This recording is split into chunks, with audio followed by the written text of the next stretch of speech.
This is your WGBW Daily News Roundup for the Talk of Green Bay, 97.9 FM and 1590 AM.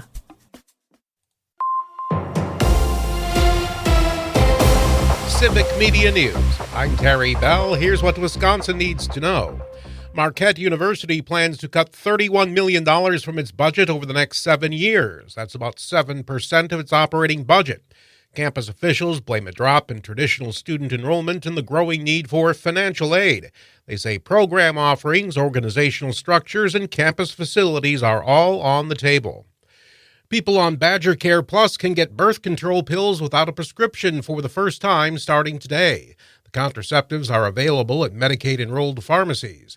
Badger Care has long covered over-the-counter daily oral contraception with a prescription. The new order from Governor Evers makes O-Pill available without a prescription and with no out-of-pocket costs.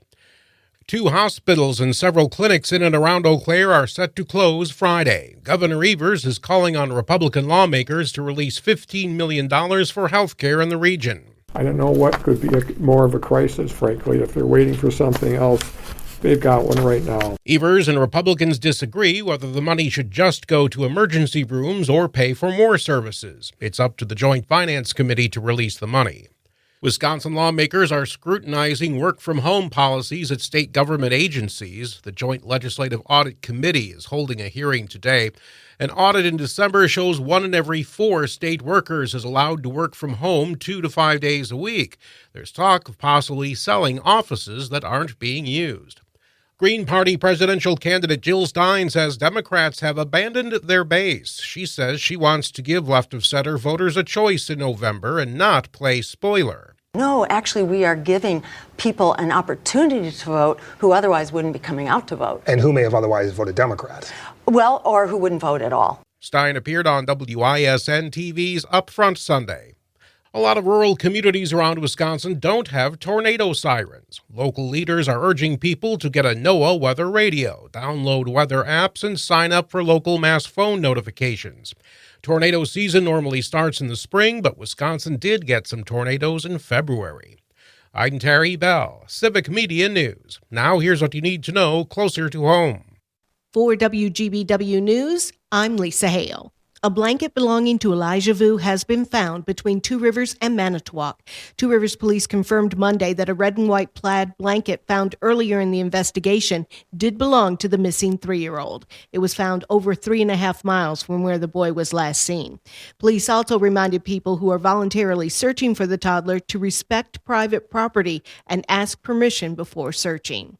A 17-year-old boy faces a felony charge of possessing a firearm on school grounds. Aiden Rice of Sister Bay was charged in adult court Monday. The criminal complaint says a loaded Ruger .38 special revolver was found on the student at Gibraltar School. Rice was released to his parents' custody on a $5,000 signature bond. If he's convicted, he could spend 3.5 years in prison. He told police he brought the gun to school for protection from a former student. 3 finalists are up for the Neenah Joint School District Superintendent position. They are Steve Harrison, Assistant Superintendent for Assessment, Curriculum, and Instruction at the Appleton Area School District, Michael McKayan, Director of Teacher and Student Learning for the Grafton School District, and Tina Owen Moore, Superintendent of Cudahy Schools. The new superintendent is expected to be announced April 15th. Current Superintendent Mary Pfeiffer is retiring after 15 years in the role. The American Red Cross of Wisconsin is offering free smoke alarm installations for residents. Rebecca Rockhill, Executive Director for the Northeast Wisconsin chapter of the American Red Cross. What I want to make sure people remember is fires take 7 lives every day. And that could be cut in half if we just get those working smoke alarms in there. A working smoke alarm and an emergency plan can be the difference between survival and tragedy when a home fire strikes. What you're talking about is a plan. It's the most important point. You hope you never need that. But if you do, that plan will save your life. Rockhill says residents can sign up for a 20-minute home safety visit that will include making an emergency plan and installing smoke alarms during the Sound the Alarm event on April 13th. Lakeland University and Northeast Wisconsin Technical College will join under a single roof when Lakeland moves its operations to the NWTC campus. The partnerships will allow NWTC graduates to enroll at Lakeland as juniors, receive tuition discounts, and get credit for prior learning. Lakeland University will start offering classes on the NWTC campus this summer. Lakeland offers over a dozen bachelor degrees and 4 master's programs online and in person through its Green Bay Center. FEMA awards more than $872,000 to the Menominee Indian Tribe of Wisconsin for a power line conversion project. The project will convert overhead copper weld power lines to underground aluminum power lines. This conversion of lines will ensure power to the reservation remains functional during severe weather, including ice storms. FEMA will pay 89% of the total cost for the project, and the Menominee Indian Tribe of Wisconsin will cover the remaining 11% of the costs. And that's what you need to know. I'm Lisa Hale, WGBW News. The Brewers get past the Angels. Hi, I'm Mike Clemens with sports. The Brewers with a 4-3 win over the Angels in spring training. Brewers manager Pat Murphy asked how their top prospect, outfielder Jackson Trio, is doing. He's definitely one of the guys, no question about it, but he's got a ways to go. He's really young.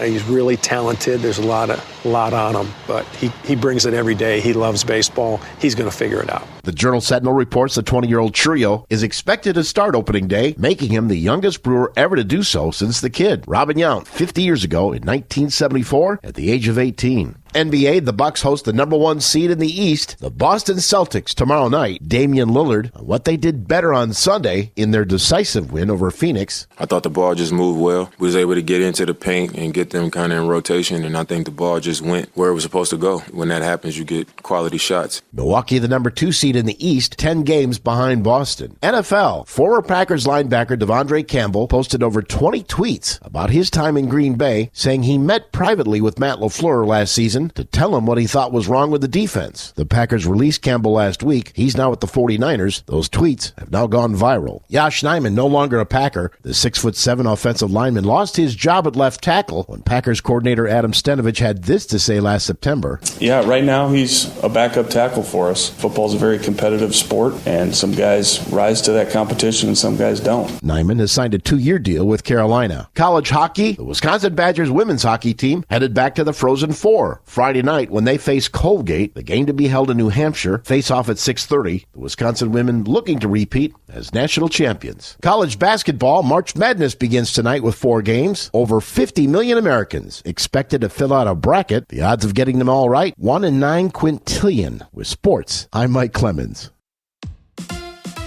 On your entertainment beat, I'm Pete Schwaba. Yesterday, I mentioned a new historical fiction narrative series on Apple called Manhunt. It's officially become one of Pete's picks. Manhunt refers to the search for John Wilkes Booth in the wake of the Lincoln assassination at Ford's Theater following the Civil War. The first 2 episodes were a great weekend watch. If you like a good period piece, check it out. Remember the Brat Pack? The New York Post reports that there's a new Hulu documentary called Brats being put together by Andrew McCarthy, who is one of the main brats in said pack. McCarthy's getting the old gang back together, but one brat in particular will not appear, and that's Judd Nelson. Nelson declined the invitation, saying Andrew McCarthy is a nice guy and all, but I haven't talked to him in like 35 years. The phrase Brat Pack was coined in 1985. Its members included McCarthy, Molly Ringwald, Mayor Winningham, Emilio Estevez, and Rob Lowe. The group's name was derived from Frank Sinatra's gang called the Rat Pack, which included Sammy Davis Jr., Dean Martin, and a whole lot more cool.